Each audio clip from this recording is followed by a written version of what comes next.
Hey guys, welcome back to another episode of the Butterfly Effect podcast, and today we are doing a quick update on the casting of Frank Stone. It's been a little while, we've had a few teasers, we've now had a gameplay trailer, which isn't a gameplay trailer, but yeah, we're just going to quickly update on everything that we've been given, mate. I mean, is there any particular starting point that you want to run off with?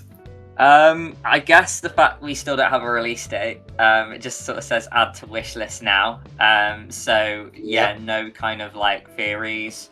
I've seen certain people say they reckon it's going to be December. A few people theorized a while back that it might be in the summer. I think it's up in the air, and I'm going to guess somewhere around Halloween, just to go in the middle of that. So I'm just going to guess for an October release. But yeah, I know I've seen a bit of dismay in the comments as well that people were still unhappy that we keep getting these trailers without release dates. I get that, that might be up in the air and there might be a good reason for that. But yeah, it would be nice just to have some clarity on when this game's coming out. Because yeah, the excitement's drumming up, and I would like to know when I get to sink my teeth into this game, lad. Think so. I know we've done a separate video on this, but just as a quick refresh, I do think it's going to be around Halloween, and if we're thinking about the release of Until Dawn remastered as well, I think that'll be late summer. But I do think that we'll be finding out more information literally in the next couple of weeks, because there's like a summer game fest, and I think it's June the 9th, and Supermassive Games are one of the hosts for it. So I can imagine that they're going to be revealing a bit more about Frank Stone, and I imagine one of which is going to be the release date. So fingers crossed on that front. The other thing to mention, lad, is that we do have a story. We've got a plot now, right? While before it was always just little Instagram sort of trailers and stuff of like the location and this place, Cedar Hills and the steel mill, and just some characters walking with a flashlight. We actually do have a plot now, so it looks like we've got 4 filmmakers walking into this mill to kind of like discover something about a killer. So we've, a bit like Lost Records, which we're also looking at the moment as well, we've got 2 timelines, lads. So we've got 1963, where apparently this Frank Stone murdered people in the past, which would go hand in hand with the other sort of tapes we've been getting. And then we've got this summer of 1980, where we've got these young people who go into the steel mill hoping to make a big film. And we see these posters everywhere, the murder mill. And it might be that this is the film that they end up making, which makes me wonder, is there a third timeline where we're looking at it from a future perspective and the film has been made? That's just a potential theory. But it's nice, though, that we are getting a few more jigsaw pieces, to build this puzzle. 100%. And you know what? The first thing that come to mind is there's actually quite a lot of similarities with The Devil in Me, if you think about it. Like, if you think about a serial killer, obviously these characters are going in to make a film. If you think of The Devil in Me, the characters are going in to make like a TV documentary, murder mill, murder hotel. So who knows, maybe there's a potential comparison video in the future if you guys want that. But as far as the timeline thing goes, yeah, I'm really on board with this, because especially looking at the teasers, when you look at just like the visuals of the teaser, it seems like they're different radios and that they're from different eras. Like, there's one where it talks about a double homicide, and I can't really place it as when that is. Maybe it's the 80s or something like that. But then there's one from before, and it looks like it's like a really sort of oldie worldy radio, and it talks about a house fire and how there's like the parents died and a young boy survived. I don't know if that's a hint at like the origin of Frank Stone, because we do then see in the trailer like lots of charred bodies, and I don't know if like the fire traumatized him that much that that's sort of part of his killing method. But even going beyond that, there's like another one, and it looked like a radio, but maybe not a radio, but it had like a mixtape. And on that, it was saying about how there was like some killings at a movie screening of Murder Mill. The police turn up and they go to arrest the guy, and then there's an explosion, and then like whoever it is, the journalist or like the newsreader that's there, then starts to run away. So I'm looking at it, and because of all the 3 different pictures and radios, it looked like it could be several timelines. But I think generally the idea I'm getting is that they're like background world building here.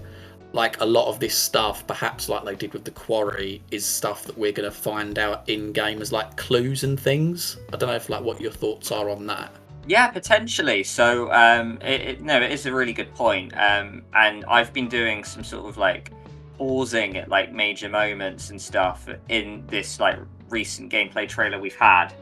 And one of the things though is that like we do know that this is in the Dead by Daylight universe, and we clearly see that lady getting stabbed by that kind of almost like, you know, black kind of claw thing, which is the entity. That is kind of like something you will see prominently in DBD. If you look at the trailer and you pause at 1 minute 37, you will see someone pull out kind of like a rabbit mask, and that is a straight up Easter egg to one of the Dead by Daylight killers. I'm not sure if I've seen anyone else mention this. Maybe, you know, they don't kind of have the DBD kind of like interest to kind of pick it up.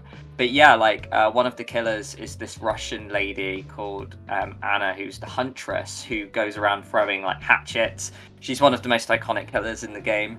And yeah, she's just straight up in the trailer, so you can find it. So it is nice that they are kind of like tipping the hat to Dead by Daylight a little bit, and there are some Easter eggs to kind of really tell you that this is in the world of DBD. Yeah, 100%. And you know what? Watching this trailer, because obviously I'm not as familiar with the whole DBD thing as you are, or like any other sort of DBD fans, really. I'm kind of keen to see how this supernatural element ties in, because like we've mentioned already with like the separate timelines and things, with this Frank Stone, we obviously know that there are killings going on at the mill now, but judging by the radios, there was killings going on in the past. So like, is this the same killer throughout the whole time? Is there a potential copycat killer? Or is it that somehow the supernatural entity's involved, and that, you know, Frank Stone is somehow immortal and he's got some sort of energy that comes from it? Like, again, I could be completely talking out my arse here because I'm not sure about the whole DBD thing. So yeah, it has thrown up some other questions as well, which I think is quite interesting. I think like even talking about the title itself, I know people have said this in the comments, as like there's not, you can't even say there's a duality in it. There's like 3 different ways you could look at it. Where it says the casting of Frank Stone, word casting, we've mentioned it before, it could be something to do like the whole blacksmith thing. It could be something to do with the fact that actually Frank Stone could well be the, you know, the victim, almost like how Frankenstein's monster was in, you know, Mary Shelley's Frankenstein. Or it could be casting in terms of making a movie, you know, the casting of a character, which we do know the characters are making a movie in this game. So there's a hell of a lot to mine in there as well. Another thing kind of I wanted to mention, and it kind of ties up to your like little theory thing about, you know, what could be happening, but the fog in Dead by Daylight tends to kind of like, it's almost like, yeah, like a cloud or a fog literally, and it will claim someone, the entity will, and that's often why you'll get 1 killer and 1 survivor in the game for each chapter. More often than not, 9 times out of 10, sometimes it'll be 1 killer, 1 survivor, but in this case, like, it could be that Frank Stone was taken by the fog, and it might be that the fog's released him 17 years later.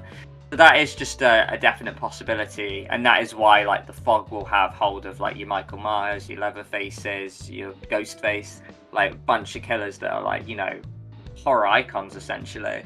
So that is something that could be happening. And I have to kind of like mention Hidden Object Guru. He does mention this really solid theory, which I kind of do subscribe to.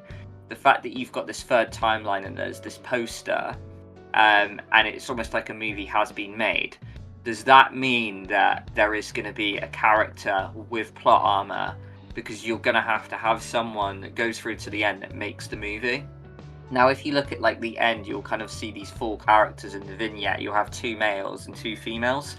There is also this like 5th girl who we see throughout the trailer, who's almost like a goth chick that looks slightly like kind of like, I don't know, Joanne Jett or Rhea Ripley almost. And we kind of see her getting like kind of like pushed in the wind a little bit.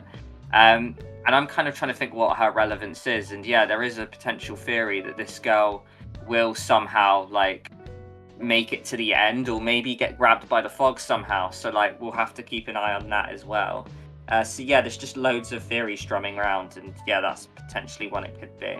It wouldn't surprise me as well, because we know, having played so many Supermassive games before, that they do want the player to get to the end of the game, so naturally at least one of the characters is going to have plot armour. Going along the assumption of what's been before, I think it's incredibly likely that one of them is going to have plot armour, so you're probably onto something there, mate.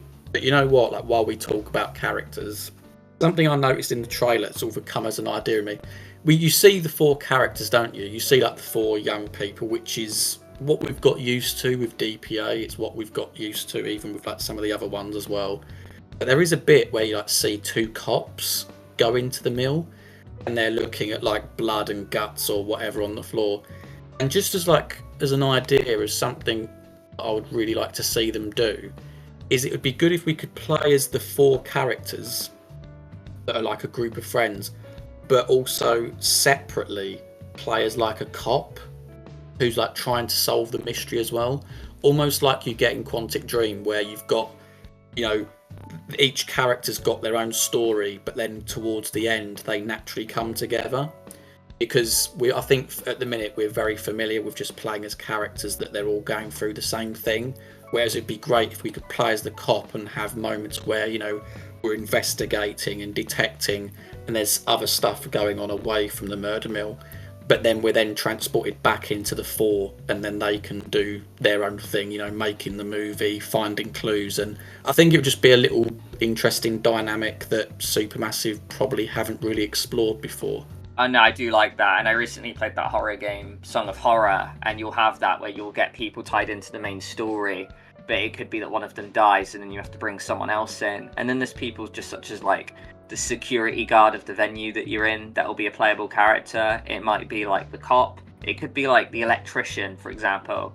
And I like that because Quantic Dream do it really well, where you'll get like one side who's like someone who's heavily involved, like an Ethan Mars, and then they'll bring in like a cop figure, like a Norman Jayden, and it really kind of like varies up the gameplay. And I do think Supermassive Games have this kind of tendency to lean heavily into the whole 80s slasher thriller that was going on, where it really will be circled around like the teens involved in the heart of the story. But I'm all for that. I would absolutely love if they just put like an external figure in there that's playable, that will just give you kind of a different dynamic. So yeah, no, I strongly think this game could benefit from that, mate. And you know what? While I'm talking about the cops, there's just one final point I wanted to make. And it was based off one of the teasers. So there's basically one of the killings was of this character called Dorothy Clay. And it turns out that, I think, was it her nephew, or it was a relative of hers, Elvin, was quickly arrested for her murder and the arson of her house.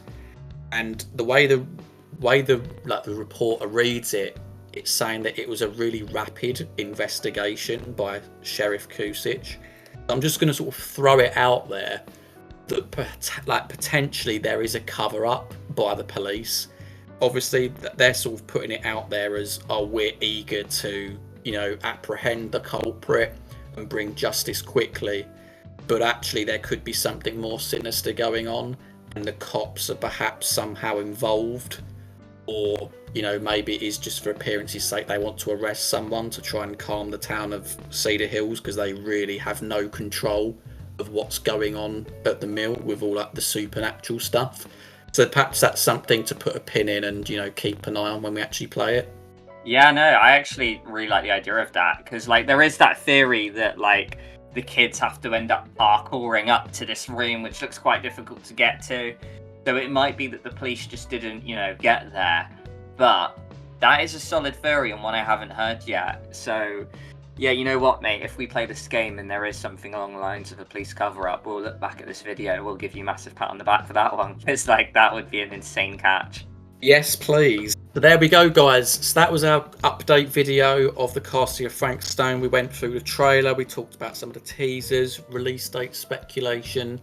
Hopefully we'll hear a little bit more in the next couple of weeks for the Summer Game Fest. And obviously, if you are looking forward to Frank Stone, do like the video, subscribe as well. We're going to be covering this game, playing it, theories, analysis, all of the usual good stuff. And until next time, we'll see you in the next video. Take care, guys.